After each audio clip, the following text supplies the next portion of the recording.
in the mood to use stuff up today. Ooh.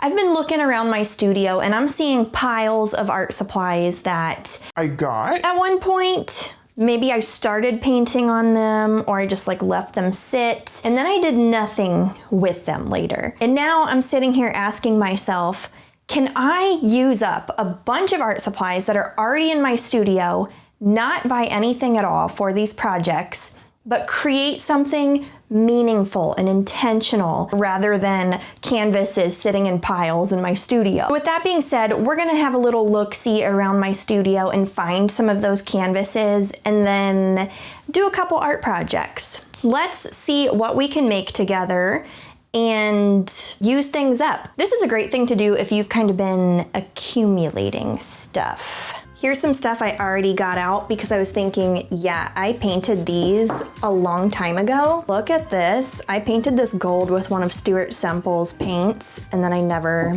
did a painting on it. It's just chilling there. It's been like 2 years. And then I can't believe I'm even showing this on camera, but this is all the stuff that I hide from camera. So like when you see this back view, I have a lot of things just piled up right here out of view with the camera and they're like future art projects or things I'm sitting aside, blah, blah, blah. I do not do well with clutter, but that's like my catch-all area and stuff just ends up there and then I like move it and purge it and everything. We're gonna look through that today because it's been piling up for a while. So I do have some more of these. I found them back there before I started filming. Those would be really good canvases to paint on. I don't even need to prep them. And then there's these. I painted this gold like 2 years ago too. Like, look at that. Wouldn't it be fun to let that show through? I mean, that just looks so paintable. We should do this one for sure. This drawer here, by the way, I have been collecting like a bunch of scrap paper. So I have a question for you. If you want to see a video where I use up a bunch of scrap paper to make some cool handmade things, let me know. I've been in a really thrifty mood lately, little customizing mood lately, so I'd be happy to do that. This jar is filled with other things I forgot about that we could use up. So I have like these canvases. Oh, what is this? Ooh, I have some papers that I painted on. It's like a canvas textured paper. Could potentially use these. I used to paint on these things all the time. I don't know what changed. I just haven't painted on them in a long time. It's ampersand gesso board. These things are great. Okay, what else do we have? It's mostly canvases because I'm a painter. That's my main thing. I do experiment with other supplies, but painting supplies are like the things I buy the most. The thing is I buy canvases in bulk, and then I think I have more time to paint on all of them a lot more than I do, and then here we are. We have a lot of things to use up. There's a lot of wooden Christmas ornaments. I also have these super tiny canvases that would be fun. Wait, what is this? What is this? Oh, I forgot about this. This is like actual canvas on a pad, not even paper, but canvas. Painted that and then I was gonna make bookmarks out of it, never did. That's a good pile for now. I'm gonna use acrylic paint for this. Let's get that palette ready and then create some fun stuff. I think this will be so sweet. All right, I have my reusable paint blotting rig that I made like 3 or 4 years ago. Still kicking at this point. I just knitted more of these and I'm gonna list them in my shop for this video. So if you wanna get one for yourself, I will list a couple of them.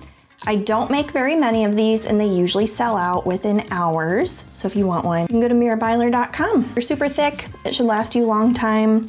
I use it for acrylic and watercolor and gouache. First things first, let's get this palette ready. I pretty much set my palette up the same way every single time. I feel like I'm gonna use a lot of red today because I'm in a bold mood. I don't know. I've been digging naphthol red lately. It's really nice and vibrant.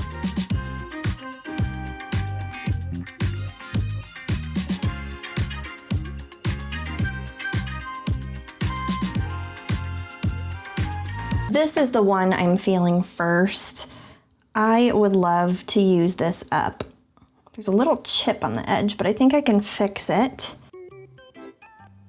I need to take like this pink, a lot of this red, some white, mix it together, and get like a nice vibrant pink. It's kind of fun knowing that I'm gonna use this up because years ago, probably 2 years ago by now, I painted this thing having something in mind for it, and I don't remember what that thing was, so now I'm just doing something else. In some ways it oddly feels like I'm leaving something behind, but that's okay.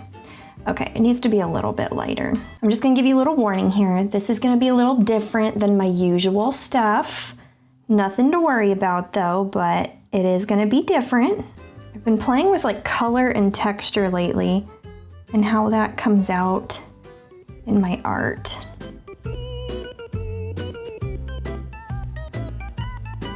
Here's the start. Now I'm gonna do little postage stamp vibes. It's fun painting on this because it's been so long since I've used gesso board.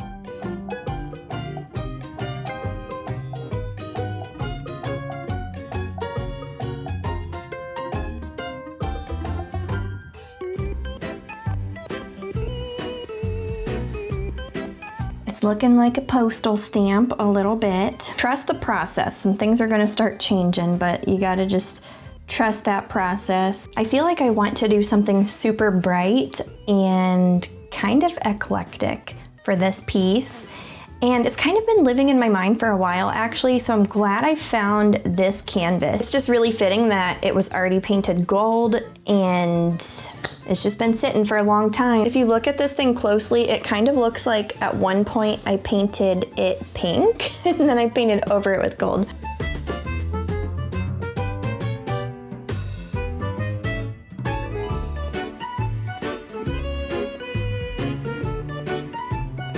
I have a confession for you. When I looked around my studio and I was just looking through different canvases I had painted on or that I forgot about or whatever that was in that pile, which by the way, that pile has been there for way longer than I would like to admit. But I knew whatever I grabbed, I wanted to do that postage stamp border. But what I didn't tell you is that I also really wanted to paint a cheetah in the center of the painting.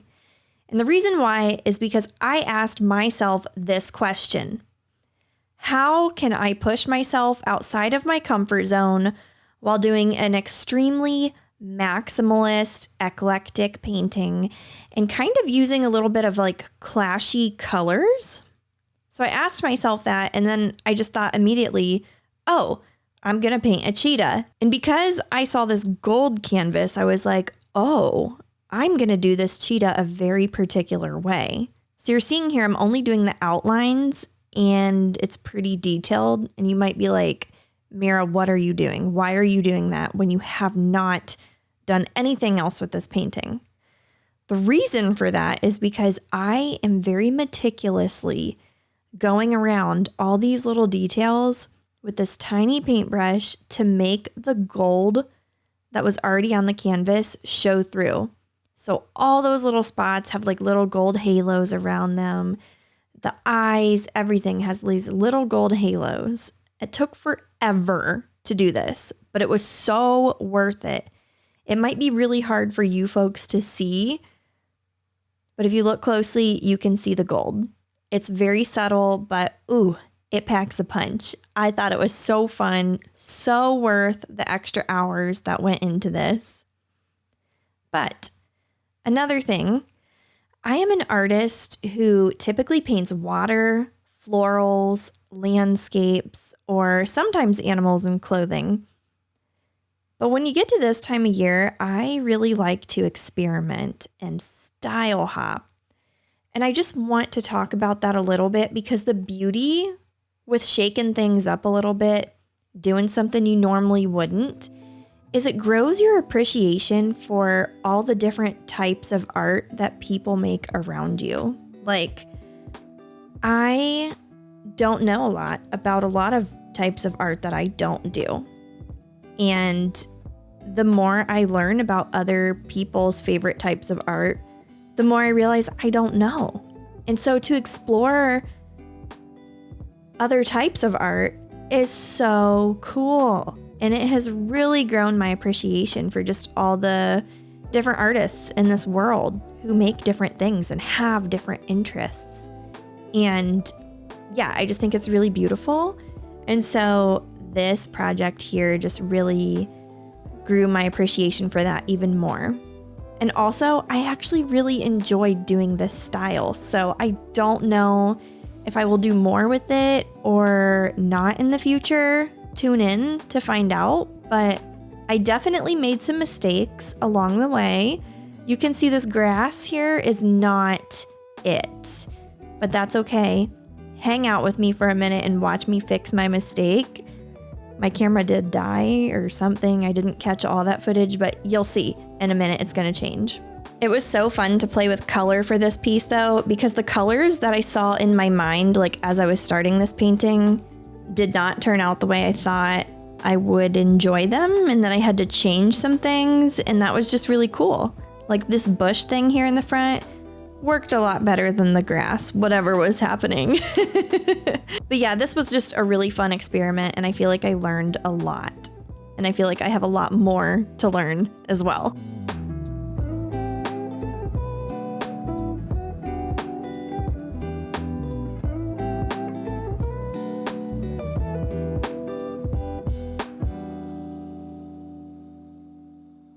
Well, it's the next day. We have this beautiful afternoon sun trying to peek through the clouds. So I feel like now is the right time to show you the finished painting. So here it is. It has a very maximalist vibe. I was really shooting for clashing colors, really busy patterns, and just having a lot of fun things going on. I said this a couple videos back, but I've been really enjoying playing with color and subtle texture. This was a good learning experience, and I just had a lot of fun switching things up and not necessarily doing my usual stuff. I enjoy painting florals, landscapes, water. Those are my main things. But every now and then, I like to style hop. It's really cool too because the gold does actually show through from the underpainting. I left this little border here so it could peek through, but even in between these stripes and around everything, even the cheetah spots, there's a ton of gold that shows through. And I just love that so much. My favorite part of this painting though, you actually cannot see from this vantage point. So let me turn it for you. The edges are all this really cool pink and red stripes. I just think it makes it look so eclectic and fun, and you don't even need a frame. So I had a lot of fun with this. This gold canvas sat in my studio for years.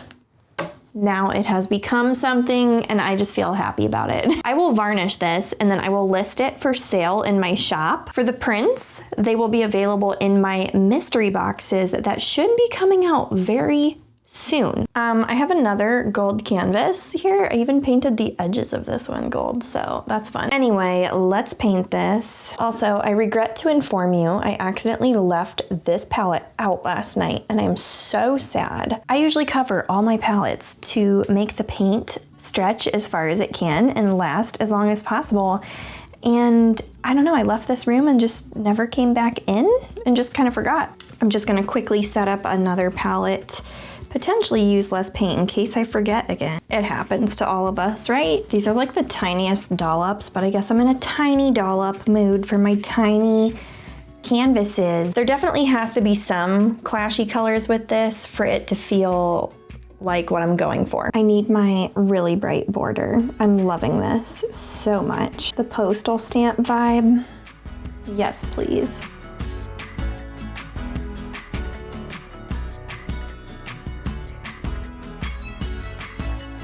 Cute bubblegum pink border, and let the gold show through in between both. So I'm feeling festive for this. Let's do a cutesy little winter cottage. Something about this time of year makes me want to use really bright reds and just play with different types of art. like the folk art illustrative style just feels so fun around this time of year. And then I get into my moody landscapes, and then I get into my florals. I kind of feel like I have this little clockwork style hopping rhythm that's been panning out over the last couple years.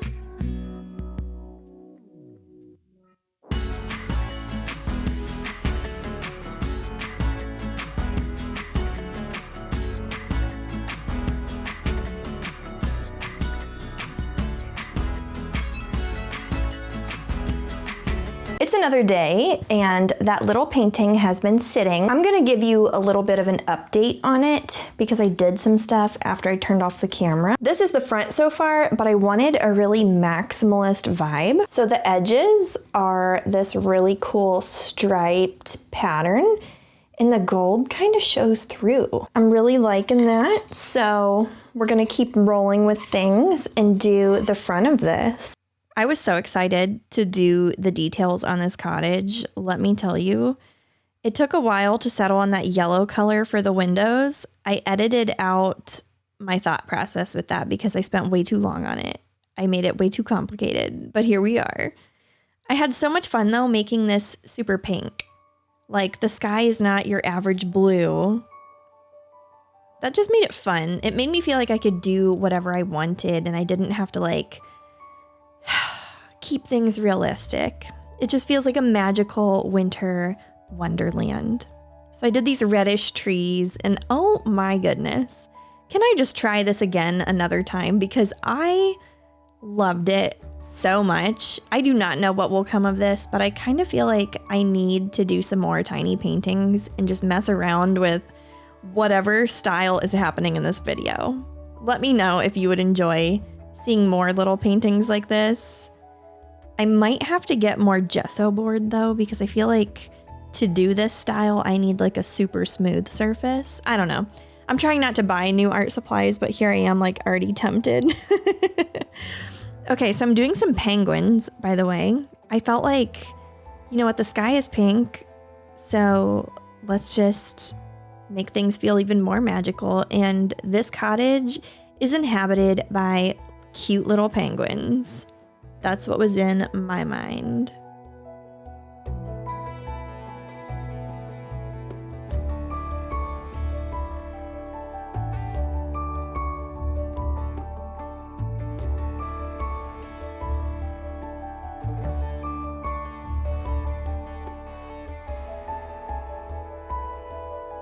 Okay, I have spent so many hours on this painting so far, which is a little wild. I feel like a painting of this size would usually take me a lot less time, but this illustrative style is very tedious, so it's taking a while, and we're still not done. Look at those cuties. My favorite part about this is to take this Martha Stewart glitter paint and add some pizzazz. I got this on clearance for $2.97, and when I say this is like the best glitter paint I think I've ever used, I mean, I scored big. I don't even know if they sell this anymore. This stuff is actually a royal pain to get off this tray, and I accidentally just dumped a little too much, but what are you gonna do? I wanna add some final touches to this to make it feel kind of magical, so we'll see. All these little snowflakes are getting on little specks of glitter. All right, so I also want to go over the trees and just make that feel magical, you know? I am a muted, earthy color, bright and airy kind of girl all year round. But when it comes to Christmas and the holidays, just bust out the glitter for me, will ya? I think that's good. The glitter is still drying, but the gold shows through. There's glitter. It's so festive. By the time this video comes out, there will be greeting cards with this on it, and I'm assuming I will also have stickers available, maybe some other things. So go check out mirabyler.com. I will also have the original paintings from this video available. So go check out mirabyler.com if you're interested. Before I say goodbye, I also just wanted to say I'm gonna try to do 2 videos a week for the entirety of November. My upload days will be Tuesdays and Fridays, so be sure to tune in those days. My videos will go up between 3 to 4 p.m. Eastern Standard Time. Anyway, thank you so much for hanging out with this fun little painting video. We got to use some stuff up. It felt great. Have a beautiful day. Bye.